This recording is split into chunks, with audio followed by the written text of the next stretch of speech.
रेवाड़ी विधानसभा से भाजपा प्रत्याशी लक्ष्मण सिंह यादव ने केंद्रीय राज्य मंत्री राव इंद्रजीत सिंह की अगुवाई में किया नामांकन। राव ने कहा कि दक्षिण हरियाणा में नंबर 1 पर भाजपा प्रत्याशी लक्ष्मण सिंह यादव ने किया नामांकन। राव ने भाजपा के बागी प्रत्याशियों के निर्दलीय चुनाव लड़ने के सवाल पर कहा कि उनका हक है, पार्टी को करना चाहिए मंथन। पार्टी में आपसी खींचातान को करेंगे दूर और रेवाड़ी से देंगे जीता हुआ कैंडिडेट। राव के सीएम बनने के सपने के सवाल पर राव ने कहा कि उनका नहीं, जनता का सपना है कि वे सीएम बने। जनता चाहती है और भगवान सुन रहे हैं। प्रत्याशी लक्ष्मण सिंह ने कहा कि सब मिलकर लड़ेंगे और जीतेंगे चुनाव। आपको बता दें कि रेवाड़ी विधानसभा से भाजपा प्रत्याशी लक्ष्मण सिंह यादव ने केंद्रीय राज्य मंत्री राव इंद्रजीत सिंह की अगुवाई में समर्थकों के साथ पहुंचकर अपना नामांकन किया है और इस अवसर पर राव इंद्रजीत सिंह ने अपनी शुभकामनाएं दी और पार्टी में बगावत के सवाल पर कहा कि बगावत कर निर्दलीय या अन्य दल से चुनाव लड़ना उनका हक है, जिसका पार्टी को मंथन करना होगा। फिर भी आपसी खींचतान को दूर करने का प्रयास करेंगे और रेवाड़ी से जीता हुआ कैंडिडेट पार्टी को देंगे। वहीं दूसरी ओर भाजपा प्रत्याशी लक्ष्मण सिंह यादव ने पार्टी के शीर्ष नेतृत्व का धन्यवाद किया और कहा कि मिलकर चुनाव लड़ेंगे और जीतेंगे भी। आप देख रहे हैं रेवाड़ी ब्यूरो रिपोर्ट। कराया बीजेपी उम्मीदवार का क्या कहेंगे जी? हमारे यहाँ तो पहला ही उम्मीदवार है बीजेपी का दक्षिण हरियाणा के अंदर जिसने नामांकन भरा है। दक्षिण हरियाणा की और बकाई है, 3 सीट अभी मेवात की और बकाई हैं, लेकिन लक्ष्मण सिंह जी का नाम पहले पार्टी ने तजवीज़ कर दिया था और आज के दिन ये नंबर 1 के तौर के ऊपर पार्टी की तरफ से इस दक्षिण हरियाणा के अंदर अपना पर्चा भरने लगे हैं। हम सब सहयोग करेंगे इनकी। पार्टी के अंदर अगर कोई खींचातान भी है उसको मिटाने की कोशिश करेंगे और आने वाले समय के अंदर यहाँ से आपको एक जीता हुआ कैंडिडेट देंगे। जिन लोगों की टिकट कटी, बागी उम्मीदवार के तौर पर मैदान में आने का ऐलान उनकी तरफ से कर दिया गया। 11 तारीख को पर्चा भरने की तारीख भी दे दी गई। जो लोग बागी होकर के इलेक्शन लड़ना चाह रहे हैं उनका हक है, लेकिन पार्टी को इस बात के ऊपर विचार करना पड़ेगा कि इनको किन लोगों ने पार्टी के अंदर पहले शामिल करवाया था, जब इस बात का पूरा संकेत था कि शायद ये अगर टिकट ना मिलेगी तो ये बागी हो जाएगी।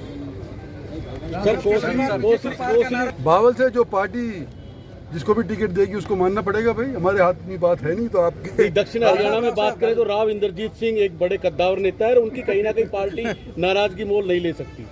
ये तो देखो, पार्टी अपनी सबसे अव्वल होता करती है।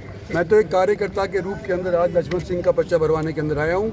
मेरी शुभकामना है और मैं आपके मार्फत सभी अपने साथियों से निवेदन करूँगा कि रोष अगर किसी को अगर है भी तो वो भुला करके और भारतीय जनता पार्टी के कैंडिडेट को यहाँ से जिताएं। 75 पार का नारा था, इस बार क्या उम्मीद देख रहे हैं राव साहब? 75 पार का नारा था 2019 में, 2024 में क्या आपका प्रेडिक्शन है, क्या सोच रहे हैं आप? मैं कुछ नहीं बोलूँगा। बाकी सीटें भूपेंद्र सिंह हुड्डा आज रेवाड़ी में है, कप्तान साहब के सपोर्ट में है, कैसे क्या देखते हैं? हाँ, तो उनको आना भी चाहिए, पर भूपेंद्र सिंह हुड्डा आज उनके पक्ष में आ रही हैं, कल उनके पक्ष में रहेंगे या नहीं रहेंगे, या कप्तान साहब उनके पक्ष में रहेंगे नहीं रहेंगे, ये तो भविष्य ही बताएगा। आपने कहा था सीएम हम बनाएंगे तभी बनेगा ना। हाँ, तो वो सीएम की रेस में हैं और आपकी रेस में आप भी अभी उम्मीद नहीं छोड़ी है, क्या मान रहे हैं आप? नहीं, हमारी उम्मीद तो देखो, आज के दिन सैनी जी की गुड्डी चढ़ी हुई है। अमित शाह जी ने उनको सीएम डिक्लेयर कर दिया है, तो पार्टी का शीर्ष नेतृत्व जब एक बात कहता है तो हमारे को सबको फॉलो करना चाहिए उस विषय के अंदर। चिरंजीवी राव अपने आप को डिप्टी सीएम बनने से रोकने के लिए आपकी रणनीति जो बता रहे थे हम बनाएंगे तब बनेगा ना, तो आपकी कोई प्लान रणनीति? देखो, कहते हैं ना, इलेक्शंस के माध्यम से तो फैसला होता है जनता का, लेकिन ये भी कहते हैं कि हफ्ता भर भी राजनीति के अंदर बहुत लंबा समय होता है। तो अभी देखो, अब तो राव साहब भी बड़े बुजुर्ग हो गए हैं, सीएम का सपना देखते देखते। कौन? राव साहब की भी एक इच्छा जरूर रही है सीएम बनने की। नहीं, सुनो, ये मेरी इच्छा नहीं, पब्लिक की इच्छा थी। पब्लिक की इच्छा आज भी है कि मैं सीएम बनूं। दक्षिणी हरियाणा ने पिछली बार और उससे पिछली बार अगर भारतीय जनता पार्टी का सहयोग नहीं दिया होता तो मनोहर लाल जी खट्टर 2 बार चीफ मिनिस्टर नहीं बनते। और आज के दिन भी अगर पब्लिक चाह रही है तो भगवान सुन रहा है। भाई आज शीर्ष नेतृत्व का मैं धन्यवाद करूंगा, हमारे प्रदेश नेतृत्व का धन्यवाद करूंगा, राव साहब का धन्यवाद करूंगा कि इस अवसर पे मेरे नामांकन के अवसर पे यहाँ पहुँचे हैं। और मैं जिले की पूरी टीम का भी धन्यवाद करूंगा। अब उनके सब मिलके इस चुनाव को हम लड़ेंगे और चुनाव को जीतेंगे। सर, जिस प्रकार से चिरंजीवी राव अपने आप को डिप्टी सीएम कह रहे हैं,